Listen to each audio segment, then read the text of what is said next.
धनुर्भंग। पुरवासी एवं परिवार के सहित महाराज जनक ये देखकर हृदय में हार गए, अर्थात निराश हो गए। और राजाओं के समाज रूपी कमल वन को तो मानो पाला मार गया। तब कौशिक मुनि ने महाराज जनक से कहा, आप आज्ञा दीजिए। सूर्य कुल के सूर्य श्री रामचंद्र जी शंकर जी के धनुष को देखें। महाराज जनक ने कहा, हे मुनिवर, आपके वचन से पर्वत और पृथ्वी भी डोल सकते हैं, तो भी उचित आचरण करने से सब लोग प्रशंसा करते हैं। तात्पर्य है कि यद्यपि आपके आशीर्वाद से श्री राम के लिए यह धनुष तोड़ना कोई बड़ी बात नहीं है, फिर भी जैसी वस्तु स्थिति है उसे देखते हुए तो ऐसा होना असंभव ही जान पड़ता है। क्योंकि देखिए, इस धनुष को देखकर बाणासुर बाण के समान भाग गया और रावण भी चुपके से अपने घर चला गया। भला इनके समान धुरंधर भी पृथ्वी तल में कौन है? ये धनुष तो पार्वती जी के मन के समान अचल है। इसे विचलित करने वाले तो बस एक महादेव जी ही हैं, किंतु वे भी एक नारी व्रत का पालन करने वाले हैं। ऐसे धनुष को आप इन राजकुमार को देखने के लिए कहते हैं। कहीं सिरस का अत्यंत कोमल फूल कठोर वज्र के कण को भी भेद सकता है। श्री रामचंद्र जी की रोम रोम की शोभा अनेक कामदेवों की छवि का भी तिरस्कार करने वाली है। हे मुनि, ऐसा न कीजिए कि यह मूर्ति मलिन देखी जाए, क्योंकि यदि इनसे धनुष न टूटा तो इनकी यह प्रसन्नता नष्ट हो जाएगी। मुनि ने हंसकर कहा, हे जनक, यह मूर्ति जो शोभायमान हो रही है, एक बार स्मरण करने से भी संपूर्ण अज्ञान अंधकार को दूर कर देने वाली है। हे जनक, इस मूर्ति को सब प्रकार के मलों को छुड़ाने वाली जानकर यह कौतुक देखो। धनुष रूपी समुद्र में राजाओं का बल रूपी जल बड़ा हुआ है। उसे सुखाने के लिए रघुनाथ जी को अगस्त्य के समान जानो। यह सुनकर राजा जनक सकचाकर सोचने लगे और उधर श्री रामचंद्र जी गुरु के चरणों को प्रणाम करके चले। इस समय उनके हृदय में हर्ष या विषाद कुछ भी नहीं था। उनके चलते समय बहुत से शुभ और कल्याण सूचक अच्छे शकुन हुए। देवता लोग फूल बरसाने और नगारे बजाने लगे। राजा जनक, उनके परिवार के लोग तथा पुरवासी आनंदित हो गए और राजा लोग लजा गए।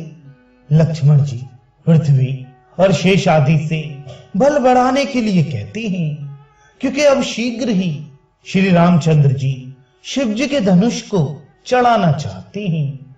जब श्री रामचंद्र जी सहज भाव से धनुष के समीप गए, तब परिवार सहित राजा जनक सोच में पड़ गए। संकोचवश जानकी जी कुछ कह नहीं पाती, मन ही मन सोचा करती हैं और पार्वती, गणेश तथा महादेव जी का स्मरण करके उन्हें संकोच में डाल रही हैं। श्री रामचंद्र जी को देखकर वे विरह के सरोवर में डूब रही हैं। उस समय उनके बाम भुजा और नेत्र फड़क कर मानो डूबने से बचाने के लिए हाथ बढ़ाते हैं।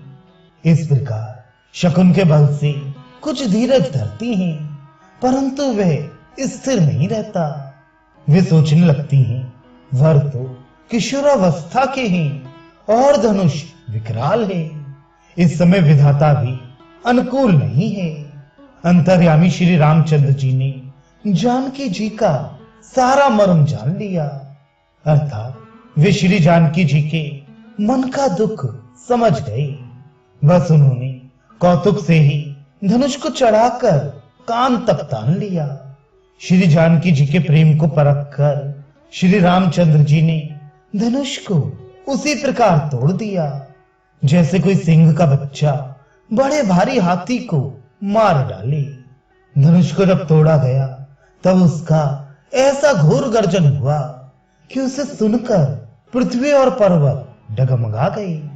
श्री रामचंद्र जी के सुयश रूपी बहुत से मोतियों से समस्त भुवन मंडल रूप सुंदर पिटारे भर गए, अर्थात 14वें भुवन में उनका सुयश व्याप्त हो गया।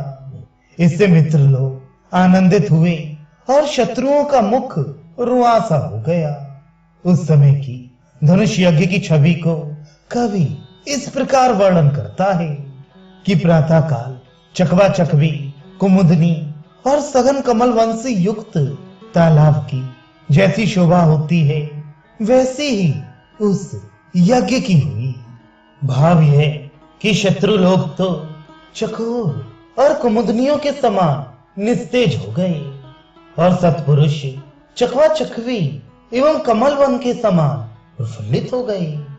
मनोरथ रूपी सुंदर कल्प वृक्ष को लहलहाते देखकर नगर और आकाश में आनंद पूर्वक मंगल गान और नगारों का शब्द होने लगा। तब पुरोहित शतानंद जी ने समस्त सखियों को गाने की आज्ञा दी और वे गाती हुई श्री जानकी जी को लिवा कर चली। इस प्रकार जानकी जी का मनवाना हो गया। जानकी जी के कर कमलों में जयमाला शोभा दे रही है।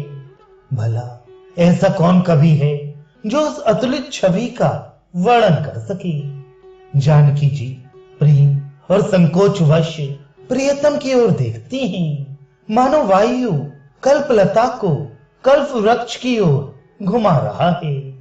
जयमाल पहनाते समय उनके सुंदर कर कमल ऐसे सुशोभित जान पड़ते हैं, मानो कमल कामदेव के फंदे में चंद्रमा को फंसाते हों। श्री राम और श्री जानकी जी का अनुपम शोभा और वह दिन भी अनुपम था। उस सुख समाज को देखकर रानियों को क्षण क्षण में आनंद हो रहा था। श्री रामचंद्र जी को माला पहनाकर सखियां जानकी जी को लिवा चली।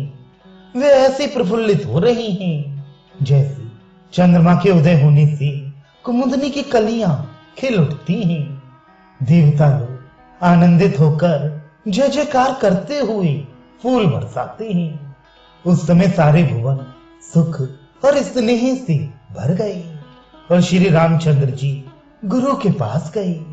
राजा रानी स्त्री पुरुष सब उसी प्रकार आनंद से भर गए, मानो प्यासे हाथी हथनियों का झुंड शीतल अमृत सागर में जा गिरा हो।